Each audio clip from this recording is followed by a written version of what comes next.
Welcome to Conscious TV. I'm Renate McNay, and my guest today is Carolyn Cowan. Hello, Carolyn. Hello, Renate. I actually met Carolyn a few months ago attending a Kundalini Yoga class, and I loved it so much, and also Carolyn's teaching and her knowledge on the body, and decided to invite her. Well, here she is, and thank you for being with us today. So in my research around you, I found a lot of course, on your website, which is full of great stuff anyway. Thank you. One can get lost in it. Yeah. And also Wikipedia. I thought, what a great story of transformation you had, and also incredible suffering with trauma, pain and addiction. And what was for me fascinating to find out was that it was actually David Bowie who started you on your path of transformation. Interestingly, that is in there. Actually, my path of transformation actually started with one person before that, who was a woman. My first teacher was a woman, who was a woman called Mother Ratasha, who in the 70s was a model. Actually, in the 60s and 70s was a model, but in the late 70s was one of my friends, and she became a Hare Krishna. Mm-hmm.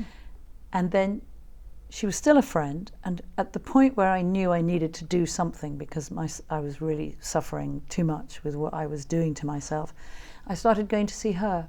And every morning would go to see her, and at about 6 o'clock in the morning, and she started to teach me about the other side of what was possible. Mm-hmm. And then I ended up doing a video with David Bowie, and at that point I really was crashing, was crashing with addiction. And it was him, who took me to my first 12-step meeting. Yes. So what were your addictions? That's an interesting question. Certainly drugs and alcohol, and if the next question is what drugs did you take, I never took heroin.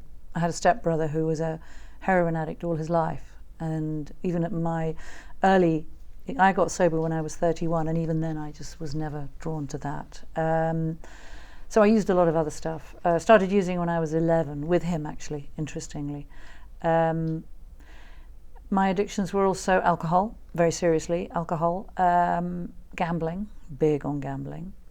And then I think what's very interesting is one gets sober. And, I got sober, put down what I would call substance abuse, drugs and alcohol, put down the gambling right from the beginning, stopped smoking right from the beginning, which was actually very painfully difficult, 3 months of real hell. And then from there you kind of discover layers beneath, which are what you're doing with your mind, how much your mind is addicted to processes, thought processes, anxiety, stress, recreating traumatic events. So recovery has been an interesting gradual. It's funny looking at the peonies, thinking about all those petals that open, and recovery is a bit like that. You just get closer and closer to, it's okay, I can bear myself. You said, I was reading that whatever you did with alcohol and drugs, you could not escape your pain. No. It's great suffering in the mind. Yeah, I think what's very interesting is, I work now a lot with addiction, and people drink and use and take drugs and do things for lots of different reasons, and sometimes it's just boredom. And sometimes it's habit. But for some of us, it really is to escape how we think and feel. And I think eventually there is no more escape. There's nothing you can do to blot out or to stop remembering. And I got to that point where I couldn't drink anymore. There were no more drugs that would stop it. I couldn't sleep. I couldn't smoke any more cigarettes. I suppose it was kind of almost get sober or kill myself was really the option. Yeah. Which is an interesting place. Yeah.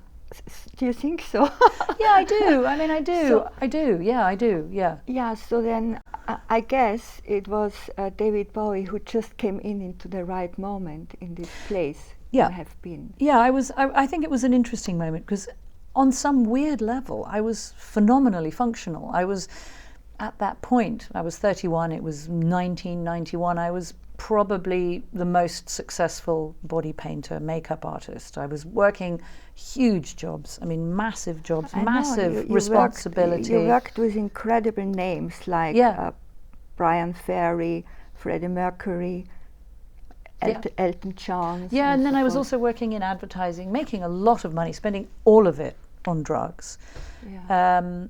And so I was really highly functional on one level, but on another level, internally, it was falling apart. I was falling apart. And I competed against all the sort of best makeup artists in the world, got this job, flew to Ireland, smuggled drugs into Ireland. And the night before I was due to start filming, I was in a bar on my own, drinking whiskey, taking coke, and turned up to work the next morning, had a line of coke, had a coffee, smoked a cigar. It must have been delightful. And David Bowie was 6 months sober, and someone else in his band at the time was 14 years sober. And we were in Dublin, there wasn't much going on. I sort of felt like I was a bit of a project for 3 days. What are we going to do now? Oh, let's get her sober. And that's what they did. I mean, that really is. It was a concerted effort. And then eventually it was just like, I couldn't stop taking drugs. Each night it was like, okay, see if you can survive the night without using. And I couldn't. And so eventually David said, I'm taking you to a meeting. And David Bowie and I walked into an NA meeting in Dublin, which was quite seismic as an event. Was it that way also he got sober? He got sober through 12-step recovery, Right. So walking into going anywhere with him in Dublin, you'd walk in and there'd be this very interesting thing where there'd be this realization it was him, and more realized, and then suddenly the whole it was like a massive, like an earthquake happening around the room. And the same thing going into this meeting of all these old men sitting around a room in Dublin. It's just like, oh my God. Look. But actually what was really interesting was he took me to this first meeting, and it was the right thing at the right time. I tried going to meetings in London with a friend I was trying to help get sober, not really owning my own problem. And at that point, it was the right thing. Yeah. And I literally there and then, stopped drinking, gave my drugs to another member of the band, stopped smoking, came home, didn't sleep for 3 months. I was a complete insane maniac. It was hideous. So what was it actually which helped you do that? I mean, I think it was the compassion. I think it was actually somebody, seeing me, and the compassion of being seen. I was very secretive. I was very able to maintain this high-profile work, well paid, and nobody really knew quite what I was doing, in inverted commas. I did write a piece of weblog write a piece of weblog, afterwards about what was in my handbag when I got sober, and I had a flick knife that long. I had a roll of poker dice. I had several blades, a gram of coke, a lump of hash, and 2 hip flasks, and a pack of cards. What did you want to do with all that? Well, that's what that was kind of. I think it's interesting looking back, because that was 1991, and I'm a mother of teenagers now. I have 2 teenagers. How we live now and how we use drugs and how we drink is very different. I mean, I don't drink, I don't take drugs, I haven't since that day, but I look around me at the teenagers and the friends I have, and in the 70s, 80s and early 90s, I mean, the freedom, we didn't have mobile phones, we didn't have everyone photographing you all the time, and we worked and dealt with ourselves in such a different way, and there was so much possibility, and identity could be so free, and now there was more creativity. It's so constrained. I was working on things, and I was dressing in ways that now I've still got some of the clothes. I mean, I wouldn't. Well, you were heavily into punk. I was a punk. I was one of the first punks in the King's Road in 90. Yeah, I mean, look, I still look like a punk. Yeah, no, I went out with the guy that ran Bowie in 1976. I mean, I was hanging out in the King's Road when the punks and the skinheads were fighting. Yeah. And it was an amazing time. It was so adventurous. And the things that we were doing changed everything. I mean, now I can go to Camden, I can see people being punks, and it's just like, yeah, I remember that. I know that. I remember that. I remember. And I can be looked at as if I know nothing and I've done nothing, but actually I know that there was masses of us who were changing culture, changing fashion, changing history, but also we were maniacs in what we did. I mean, some of the stuff I did on some of those pop videos, the amount of drugs we took, the amount of drinking. Yeah. You know, you just go for days. You wouldn't sleep for days. Yeah. I mean, I'm not going to name any names. Let's not do that. But it was fun. It's amazing what the body actually can endure. Yeah. I know. I know lots of people. I mean, do I have consequences? Yeah, of course I have consequences from all of that. But I also got sober when I was 31, and the body's amazingly regenerative. Yeah. I mean, you know, if I take something like a medication for a cold, I really find that deeply unpleasant, because it's not dissimilar to taking cocaine. And so I don't do things like that, because I find certain things quite triggering. But essentially, I survived. Yeah. I'm amazed I survived. Yeah. But it was a great time. But also by the end of it, I really hated myself, which was interesting. A very interesting sensation. So and I would like to talk with you about that. But first, I think you completely left this scene. I didn't have a choice. I didn't have a choice. Yeah. I was known for what I did, and I worked with people. I was known for my creativity, and I was very creative, and it was a time when we were allowed to be very creative. You're not really allowed to do that now, I don't think. But I was working with a lot of people who were in the same mindset. We were all out there being mad, doing mad things, and a lot of those things worked really well. But I got sober, and of course I jeopardized everything in a way. People who I worked with and we all did these mad things didn't trust me because I'd got sober. Therefore I couldn't be a team player. And everybody else at that point in the industry, I think, sort of didn't trust that I was sober. You know, I had a reputation for being one of those maniacs, and I lost everything. I got sober, and within a month I was on a shoot in Yemen, actually, interestingly, one of the most beautiful places I'd ever been. I got taken to Yemen to do an American Express commercial, with the irony of which is surreal. And we were working with Mujahideen fighters, and there wasn't terrorism at that point. But while I was in Yemen, everything I owned got stolen.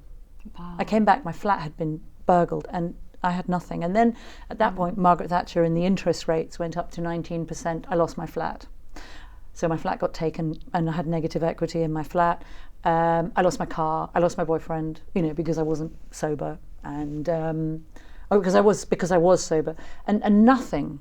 I had nothing left. Within about, I don't know, 2 or 3 months of getting sober, I lost every single thing that I had. Everything. In a way, that kind of life let go of you. It was very, very interesting. Yeah, and I ended up living in a bedsit in Clapham, actually, and with nothing.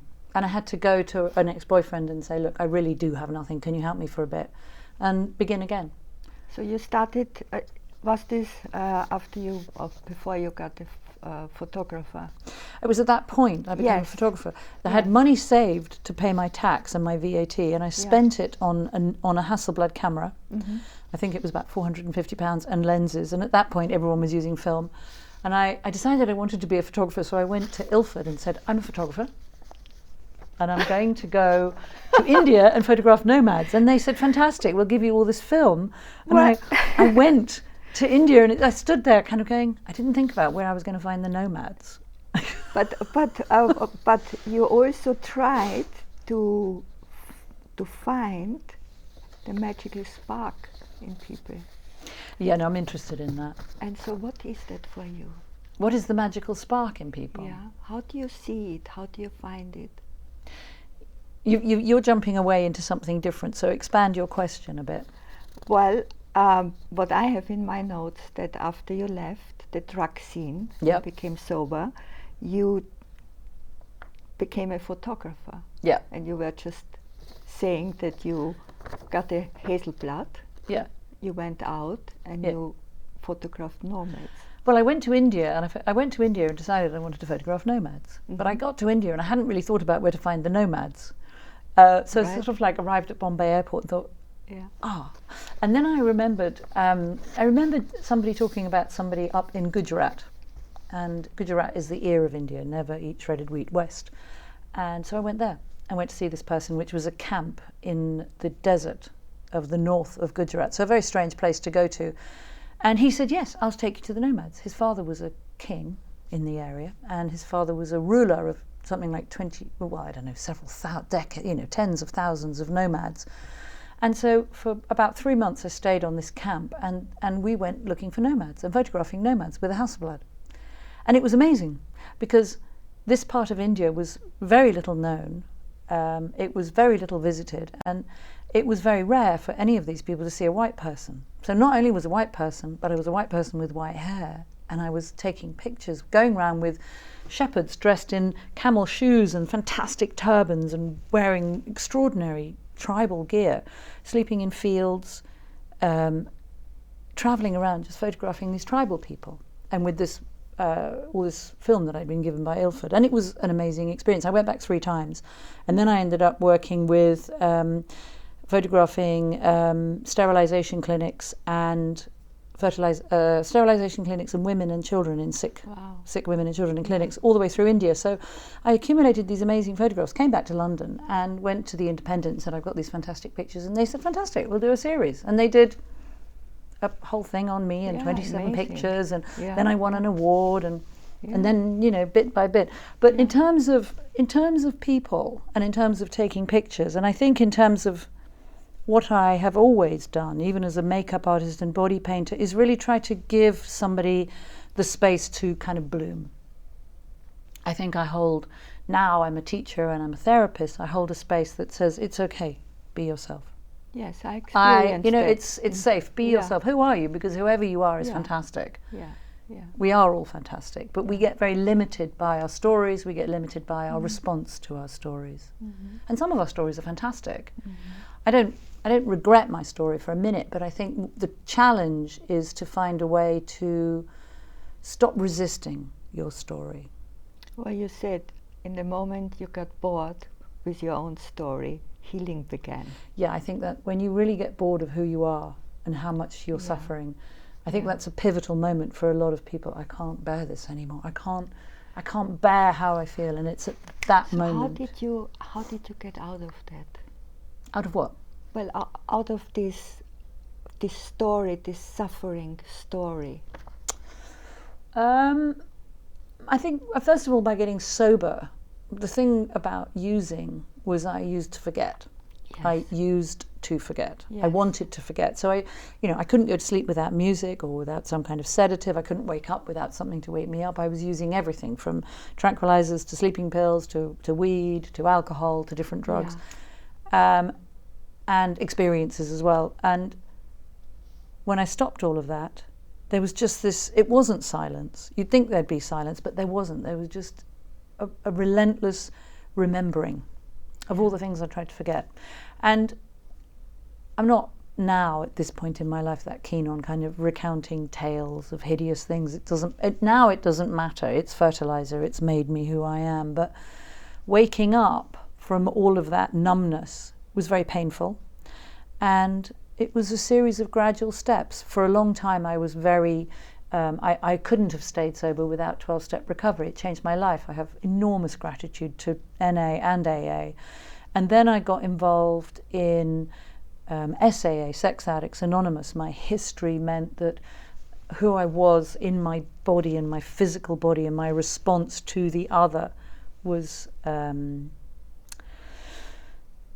fractious, let's say that word. And I found that all of a sudden I started to learn a lot about myself. And I think when I look now, I'm 58, so I got sober when I was 31, now I'm 58. If I look back at everything I went through, there was a point at which it all shifted. We talked about the Mantel of Grace at one point. And for me, sobriety was a kind of mantle of grace coming down. And I think when I was young, and until I turned 31, I couldn't understand why is it like this? Why did these things happen? Why is it so awful?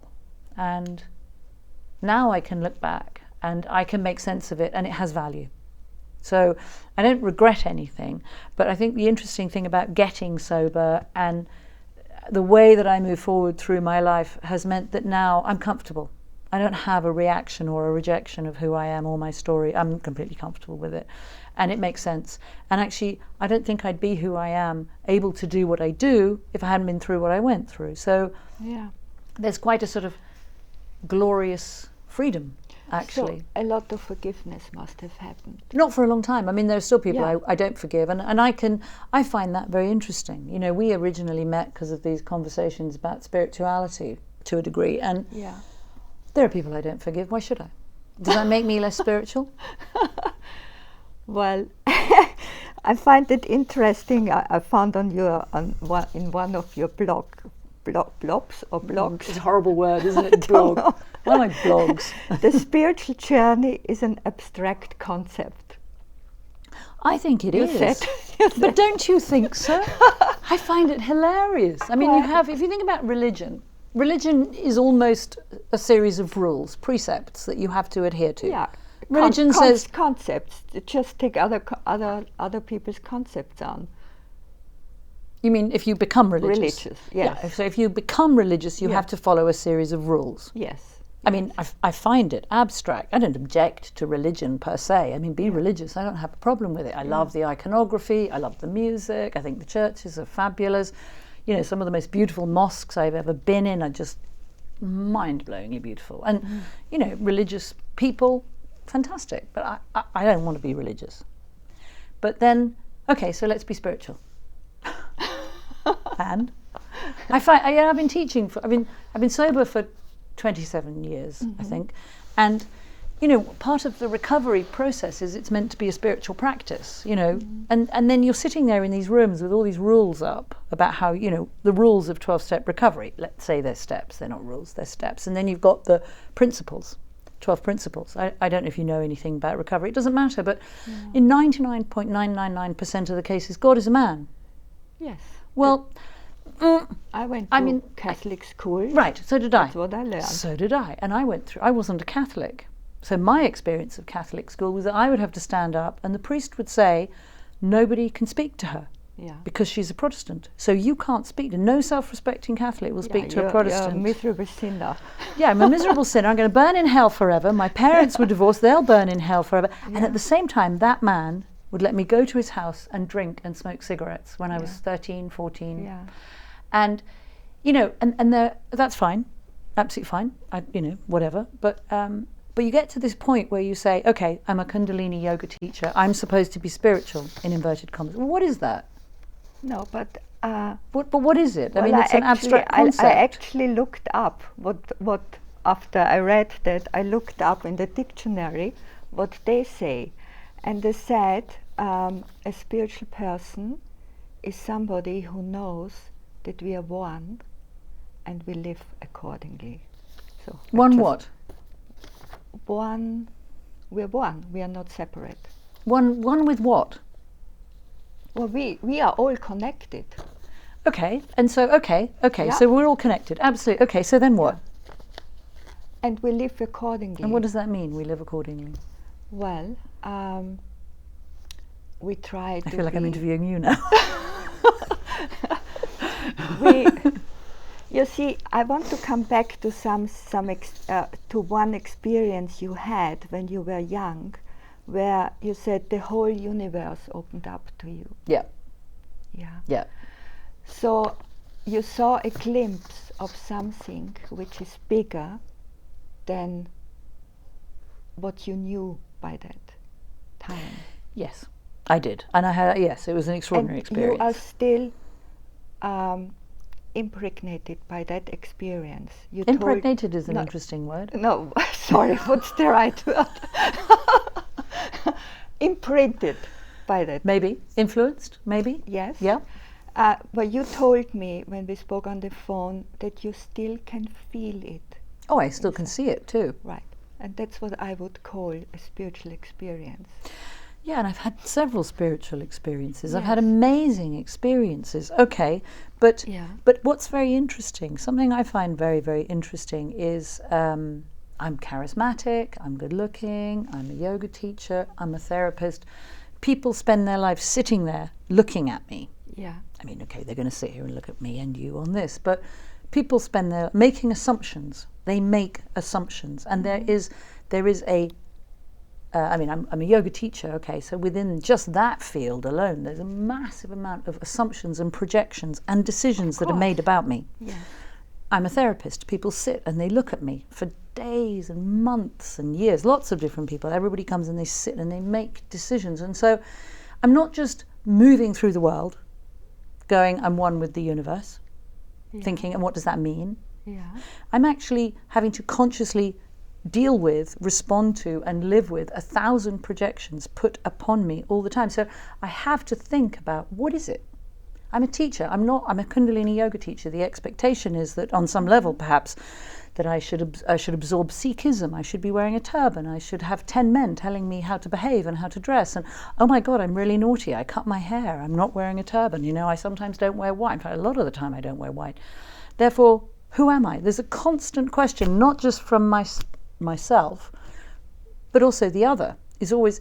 I spilt something on my clothes last week before teaching a class, so I didn't wear white. I wore what I was wearing, which was a black dress. You're not wearing white. I know, but you'll still be fine. Yeah, but why aren't you wearing white? I spilt something on my clothes. Yeah, right. Well, you know, and the next week, same person turns up, oh, nice to see you in white.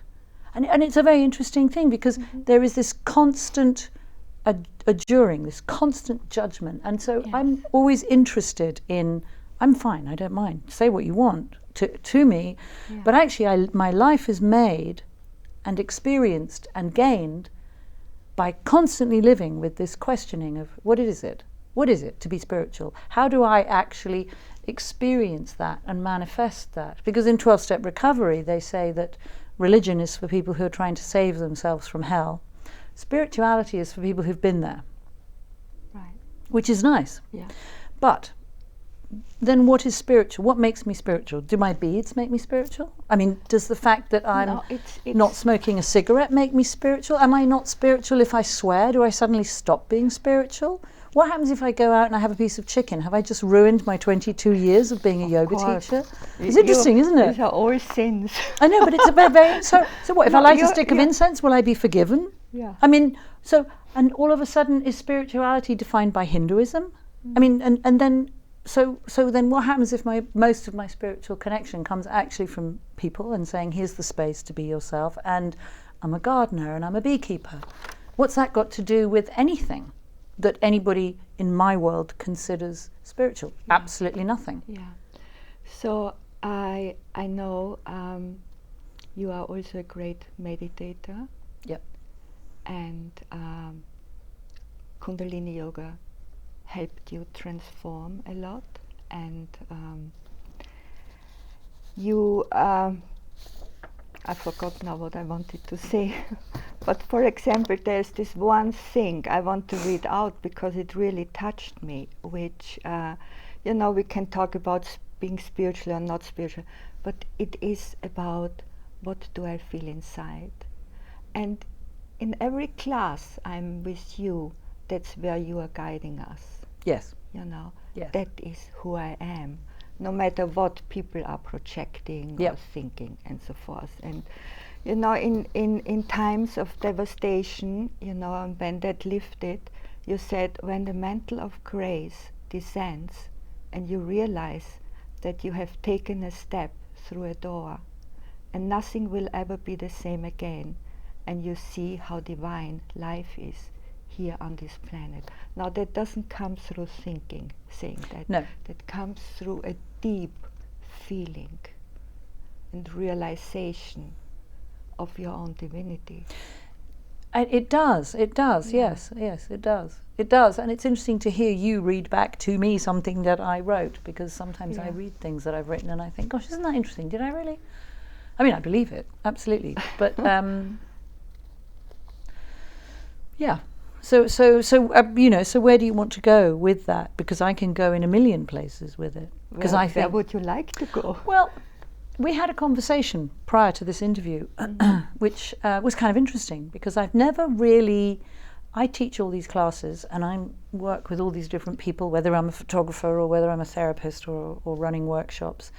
I don't really express ever out loud my own relationship to the divine, or what I consider to be my spirituality, because actually I think it's something that we can each develop personally, but there's a lot of assumptions made about and projections about what it should be. So I found it interesting, the idea that I would come here and that would be something that I could try to verbalize, because I never do. And I think that over time and playing with the universe, I now think that there is an internal relationship with the divine, and then there is an external relationship with a different aspect of the divine. And I think that how we experience ourselves internally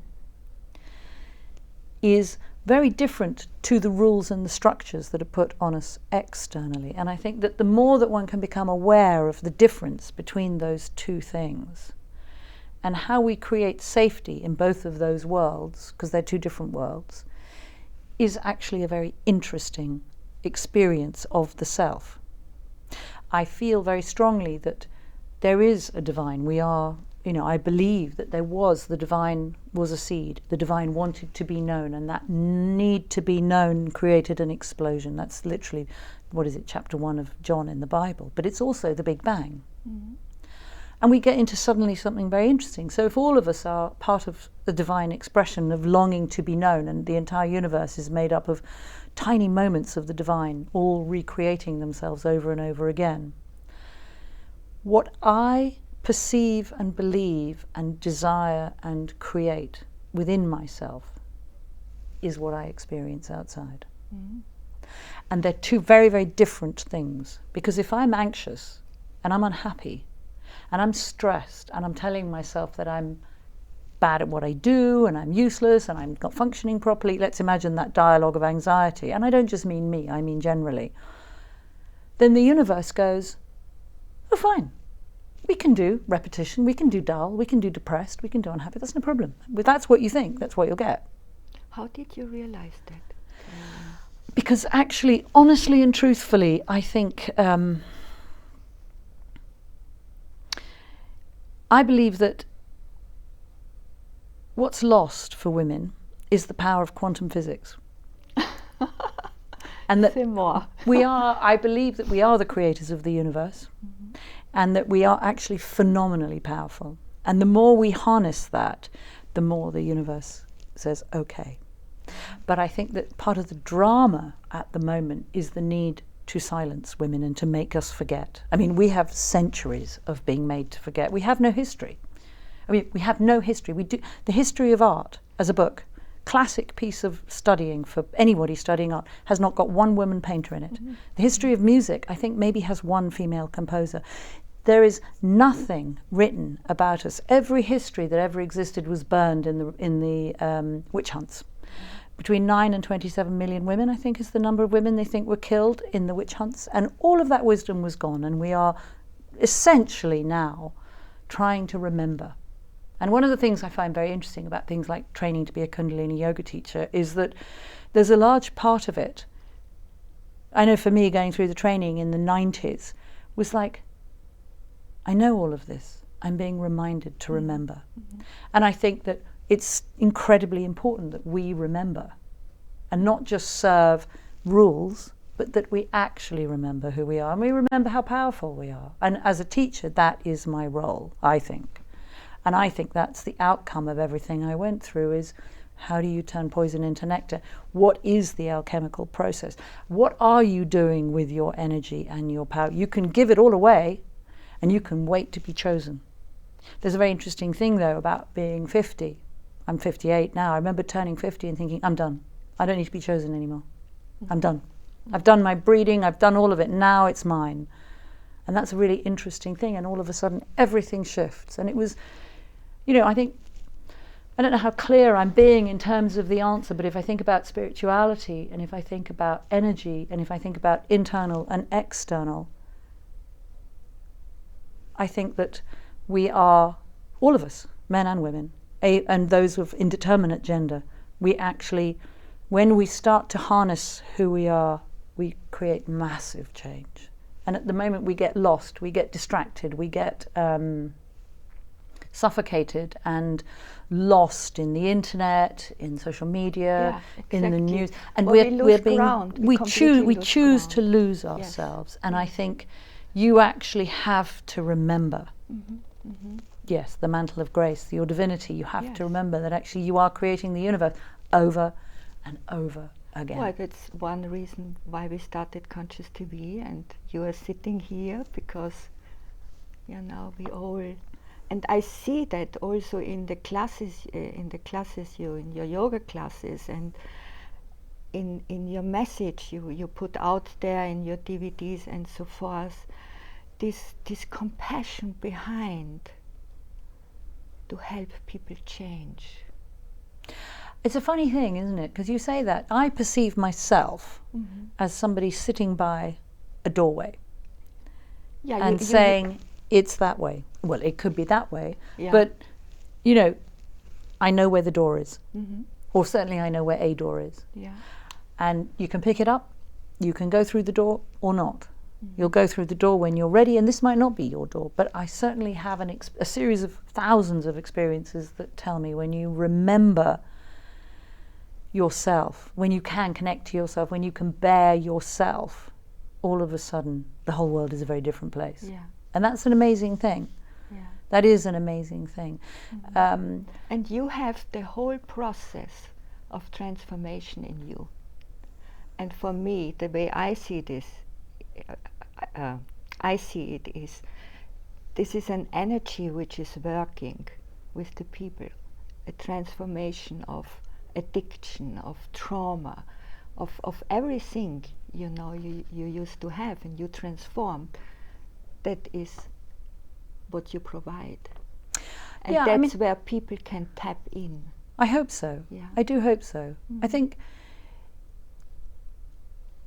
there's an energetic thing which is interesting. I would be interested to see if I can lay out a bit more about my belief system, which is that you have in the middle, you have this idea that there's normal. Somewhere in our minds, most of us think that normal exists. And that, I know I have met people who are normal, they're quite strange. But I know there are some people out there. I met somebody the other day, actually, where I was teaching in Tri-Yoga, and I met somebody and I was just astounded by how normal she was. I found it quite interesting because it's, I meet a lot of people who are very unhappy because of yoga and being a therapist. But I met somebody who was profoundly normal, and it was so refreshing to think, actually, they do exist. So we all measure ourselves against some vision of normal, and particularly social media creates this phenomenally. And I think that what most of us are living in is a kind of, what I would use the word hinterland. So the hinterland, if this was normal, the hinterland is all this space around here, which is filled with trauma, addiction, anxiety, depression, mothers, women who have abortions, women who have miscarriages, women who have stillbirths, people who self-harm. It's this world of moaning souls, really moving around, very unhappy, lost. And then there's a 99%. And there's a second layer of the hinterland, which is nurses, people who bring up and live with disabled children, people who deal with dead bodies, grave diggers, doctors. They're the outer lands of the hinterlands, people who perform abortions and autopsies and butchers. Yes? Yeah. And that actually every single one of us is carrying the most phenomenal amount of gold. We are, our experiences and our knowledge, we've forgotten how much we actually know. We forget how important everything that we go through makes us. And the alchemical process is actually to remember that everything you've gone through is your gold. Yeah. It's the most powerful thing that you have about you. That doesn't mean become a therapist. It doesn't mean, get sober or whatever. It just means get in touch with your exquisite. Because even if you are the most dejected, lost person, you still know. You've seen way beyond anything that most people here would ever even believe possible.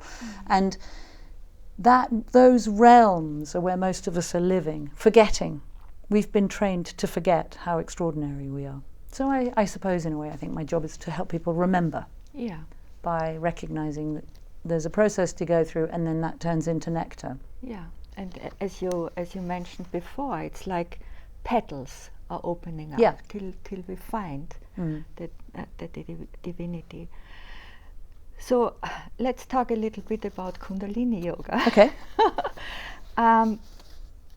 Kundalini Yoga was very important in your own process. Yes. And I'm doing yoga since over 40 years. Cool. And I did Ashtanga yoga and Hatha yoga and Yin yoga and whatever there is out there. But when I did my first Kundalini class with you a few months ago, I was so impressed with what is happening inside my body. And it was partly also your teaching and your knowledge, because what was so impressive for me is that each posture you gave us to do, you would explain what is going on in the body, which hormones are activated, which neurotransmitter, and how we raise dopamine and serotonin, and how we calm our nervous system. And I don't know if there's something you can say about trauma and the nervous system. Yeah. And Kundalini Yoga works a lot on the nervous system. Yeah. By the way, I wanted to ask you, did you ever have a Kundalini experience? Lots. No? Lots. Many. Yeah. And it still goes on. A lot of people are scared of having them. Oh yeah, no, I've had lots. Yeah. Yeah. And it still goes on. I mean, I think that's why, because I'm one of those people, if I'm bored, I'll go. But this realm of, I just go and do something else. All right. But the realm of Kundalini has not stopped expanding. Yes. And for me, if you take religion out of Kundalini, it's quantum physics. It's just pure quantum physics. Yes. That's what it is. It's about understanding. We make contracts. So if we come back to the nervous system and we come back to trauma, we are made up of contracts. Our relationship to our history and our relationship to our projection, so our past and our future, our history and our projection, yes? Most of us are living in pain of the past or fear of the future. Very few of us are here, right now. But our relationship to our history is a series of contracts, yes? Somebody says, you're fat, you're ugly, you can't sing, you're stupid. Yeah. Somebody else says, you're brilliant, you're fantastic, False you're phenomenal. belief. Very different experiences of the self. If you have, and on top of all of that, you then have experiences that profoundly violate your sense of yourself, your boundaries. Let's imagine it's a car crash, or one of your parents dying, or somebody violent towards you physically or sexually. You are fractured. Your sense of yourself is fractured, and somehow you're diminished. You have a crack through yourself, and everything in the world has access to trigger that sense of failure, that sense of inadequacy. So a lot of us are battling with our histories, and our bodies hold that. So let's imagine that there's somebody there that is reminding me of something that happened to me. My body will contract in response to that. Just as it would if that was a dinosaur coming to eat me. The body doesn't really know the difference. Yeah. Or if I think about something that could make me frightened, my body will contract just as much as it would if that person was there, or that dinosaur, the same thing. Yeah. So we have contracts in our mind. Yeah. My mother said I was this. My stepfather said I was this. My father said this.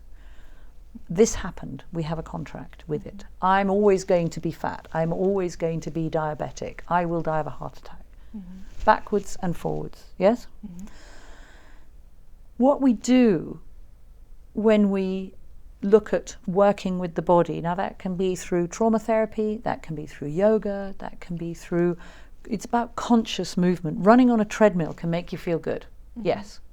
But if you're watching a porn movie or you're watching a violent film while running on the treadmill, that's one kind of experience, which is driven by adrenaline. It's a very specific experience of the self. Your heart rate goes up and you've got adrenaline pumping through your body. You're stressed, you're watching something. It's a bit like being on a bumpy flight and watching a violent movie. Do you know what I mean? A very odd experience. Conversely, go into like a Kundalini class. And the first thing I always do is I show everybody in the room how to stretch, a very specific kind of stretch that says to the body, you're safe. There are no dinosaurs. That man isn't standing there. There isn't a historical story right now in your physical body. I give permission to the body to go, okay. Yeah, and sorry to interrupt. No. What else you do is you set an intention for the class. Yes, and that's the quantum physics. Mm-hmm. So I give permission for you to be different. I give permission that you can step out of your story. Yeah. And not just you, me too. I'm playing as well. And so you begin, okay, there's an intention set, that's the quantum physics. We're going to work with this. And I think that's one of the nice things that separates Kundalini from other forms of yoga is you have permission to actually switch on that ability. We've all got it, we've just forgotten. And then if you're to let go of our stories. Well, we don't necessarily. No, I don't think it's possible to let go of your story. I am who I am because of what happened, but how I respond to it is the bit that needs to change. I have a contract with my history in my body. So if I'm stressed, my body goes tight. Yes. And if I'm relaxed, everything goes. If I'm stressed, I'm in the past and I'm in the future. Yes. If I'm contracted, I'm in my past, I'm in my future. I'm not here. Yeah. So one of the really interesting things about being a trauma therapist or being a yoga teacher is if I say to you, do that. Just do that. And then all of a sudden, you've said to the body, I can feel it happening. It's okay. I'm safe. You come here. I'm safe. It's okay. Actually, there are no dinosaurs. Okay. If there are no dinosaurs and I don't have those stories and I'm not in that contract and I don't have those projections, right here, right now, I can have a really extraordinary experience. And I can experience myself for a period of time as present, which is extraordinary if I've lived in stress for that period of time. And I can have all of these hormones changing. So immediately that stretch or a version of that stretch releases all the stress hormones, and then the postures say, it's okay now. We can release serotonin into the system. We can make you feel safe. We can release dopamine into the system. You feel you love yourself. You don't need the drugs or the porn or the self-harm to love you or the stress or whatever it is you do. I can feel safe. And so the mat is a really extraordinary place because it's right here, right now, if you let it be. And so bit by bit, the more you do, the more you get to experience yourself as right here, right now. And then bit by bit, that becomes quite fascinating. And then bit by bit, that actually becomes more pleasurable than the pain of the past or the fear of the future. So it's a very transformative process. And being here in this moment, and I know one of your Bibles was Eckhart Tolle. Yes. Actually, it's interesting you say that. A book I was given very early on in my recovery, my first trip to India in Bombay at a Ravi Shankar concert, amazing thing. I queued up for hours to go to Ravi Shankar concert, and I sat next to this Indian man who was beautifully dressed, and he was shaking his head all the time. I couldn't understand. Sitting at this concert, he's shaking his head, and I turned to him and I said, "Why are you shaking your head?" He said, "Because it's just so incredible what he's doing. You don't clap in India. You acknowledge that by, oh my God, that's amazing." Yeah. We went and had a coffee. He went out to a bookshop. He bought me I Am That, Sri Nisargadatta Maharaj. Oh, really? Which is what Eckhart Tolle bases all his work on, is the Advaita Vedanta. That was one of my earliest spiritual books, was I Am That. Well, you couldn't get anything better. Exactly. I've still got the book from when it was, 1989 even, I think. No, I didn't go to India till I was sober, so 1991. Yeah. So, so we talked about being here, really, and being here is the only reality. Well, when you're here, here is magnificent. Here is it's like here, sitting here with you. What an amazing, exquisite thing to be asked to do, to get to know you like this, or to actually experience myself completely present. For some people, it's terrifying, and the hardest bit is being okay with it, not being a mad high or a mad low, but the magnolia of stillness. For some people is very, very frightening, but it's extraordinary. The potential of now is phenomenal. Absolutely extraordinary. So yes, I'm fascinated by now and stepping out of that contract. So in terms of trauma, in terms of history, in terms of the body, it's about trying to become present. So if I'm out of the past, I'm out of the fear of the future, this is exquisite. Yes, and I would say, because I know that from my own experience, having done a lot of work on, my mind. Why do I think that way, and what's going on in my mind, to bring awareness into, or consciousness into my mind, my thinking. Otherwise we are completely lost, believing our thoughts and running after our thoughts. I don't know how much time we have left, but 5 minutes. Okay. I remember when I was trying to learn to watch myself. So not drown in my story, past and future, but trying to learn to separate and see it, because that's part of the ability. Yeah. That's part of the shift, is to be able to watch it. That's right. So you step out. Yes. And I remember walking in a park in Brixton or somewhere, and I remember walking by a pond and a man walking towards me, and I'm thinking, I really want to push him in the pond. I really, really want to push him in the pond. But it was the first time I realized I was watching my mind. I was watching my mind say, I want to push the man in the pond. And then all of a sudden, I could see that, in fact, what I almost have is a metal bar in my mind, a large aluminium metal bar, and there's a giant till roll. And that somewhere in my mind there's a stenographer with fingers like spiders that never stop, and this till roll of everything I ever think is just gigantic, moving, constantly moving. There's this chatter that goes on in my mind all the time.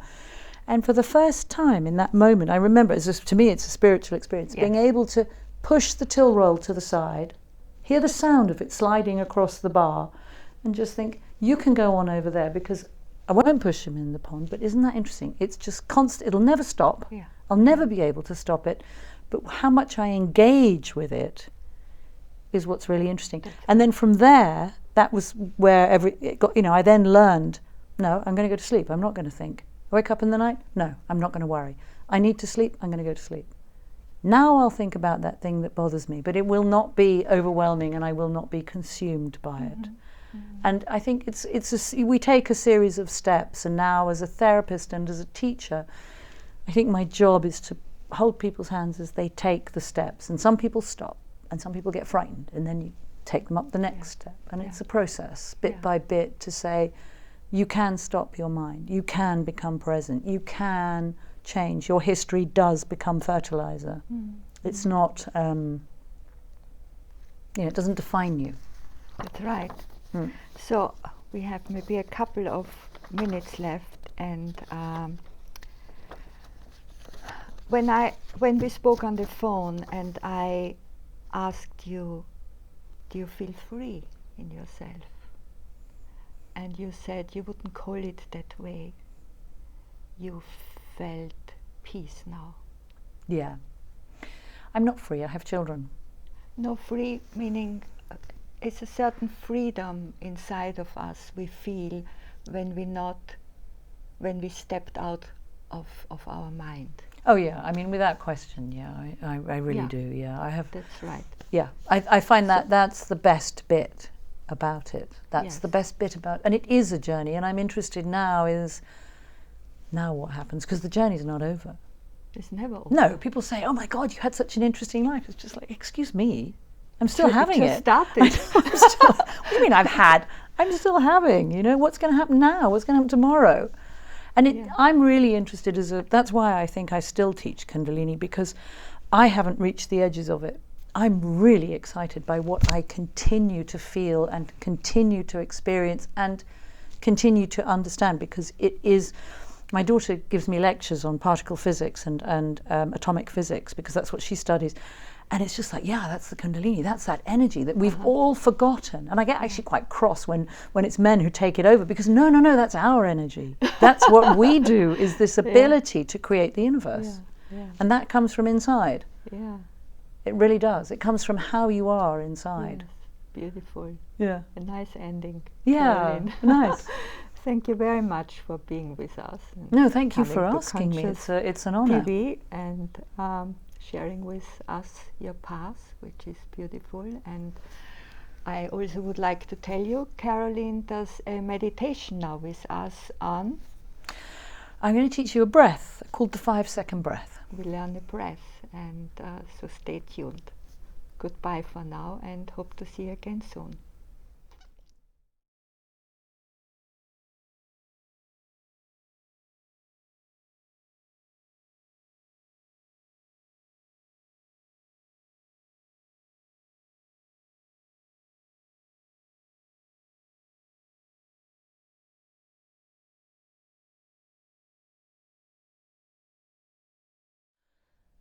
So my name is Carolyn Cowan, and I'm a Kundalini Yoga teacher, amongst other things, and I've been invited by Conscious TV to teach a meditation, and we've just had a long conversation about being able to be still and present. And so it occurred to me that perhaps in the massive array of meditations that I could teach, there's a very specific breath that gives a very extraordinary experience of the self. If you think about when you're stressed and anxious, that's your sympathetic nervous system responding to experience and thought and visions and ideas. And when you're calm and peaceful, that's your parasympathetic nervous system calms everything down. When you're stressed, your cortisol levels are high. Cortisol is a hormone that we need because it creates motivation, but too much of it when we're constantly anxious and stressed is actually very bad for the body. So the job of this meditation is to lower the cortisol, is to lower the stress hormones. And as the stress hormones go down, we have a positive hormone called DHEA that rises. Now, one of the things I find very interesting about being a yoga teacher is the expectation always that the breath should be big, that the breath should be huge, and that we need lots of oxygen. But actually we can also experience ourselves as really trusting ourselves. And when we experience ourselves as really trusting ourselves, then our responses are very gentle. So the invitation with this breath is that you're very, very gentle. There's no sound to your breath, and your breath is not deep. So let's begin. First of all, the first thing we're going to do is stretch. And the reason I ask you to stretch is we need to relax the vagus nerve. If you relax the vagus nerve, you will become more present, directly linked to conversations that were had earlier on. So if you interlock your fingers and stretch, pull your fingers apart, stretch your chest and your head and your neck, stretch up and twist, powerfully twisting, stretching out your shoulders and your chest, and just stretch. And then come back down with your arms. Your right hand goes in your left. My right hand is on top of my left. So my hands are just soft in my lap. It doesn't matter whether you're sitting on the bus, in a chair, or on the floor. It doesn't matter. So you're just sitting comfortably. Your thumbs can touch or not. And you close your eyes and just notice there's quite an interesting response to that response to the stretch, which is a softening. You can notice a softening inside. And so now your mental work is that your inhale is 5 seconds. You count your inhale. Your exhale is 5 seconds. And you keep breathing, eyes closed, tongue pulled back, pressed up inside your mouth, underneath your nose. And that as you sit here with your right hand in your left, you just let your breath be fantastically gentle. So you barely feel your diaphragm. And if you are a very stressed or anxious person, it may take you a while to trust yourself to slow your breath down. So if your breath is 3 seconds inhale, 3 second exhale, that's a good start. That's okay. But ultimately, you want to have a 5 second inhale,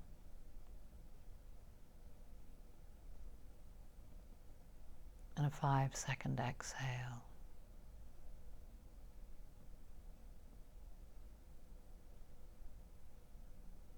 No sound to your breath. Doesn't matter what you hear, if it's the radio or kids or extraneous sounds, sensations, just let them be there. And just allow this incredibly, barely breathing, gentle sense. It's not a deep breath. It's the most gently that you can breathe. And what you start to do is to lower the oxygen in your body. You start to trust yourself, and the breath becomes more and more gentle. Soften your shoulders. Relax your face, your ears, your throat. And just let this breath be silky smooth. Imagine you're pouring Guinness over velvet as you breathe, and it's just fantastically soft.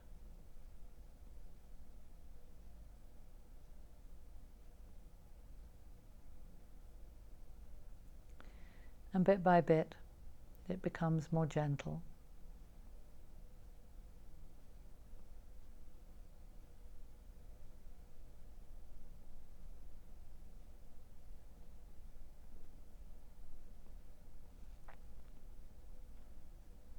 And bit by bit, you discover that you can trust yourself to breathe so gently and so lightly. And that in trusting yourself, your body softens and you become very relaxed and gentle.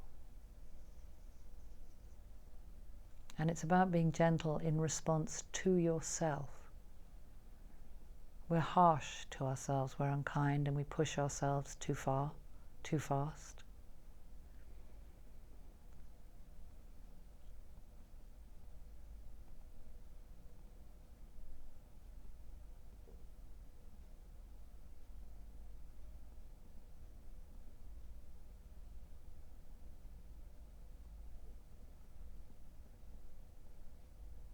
I can hear a clock with ticking.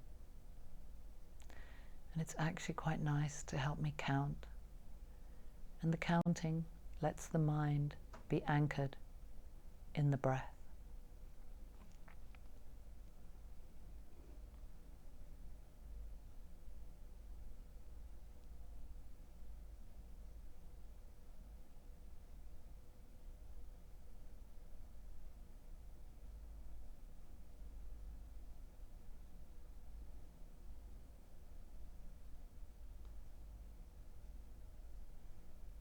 Take a long, deep inhale.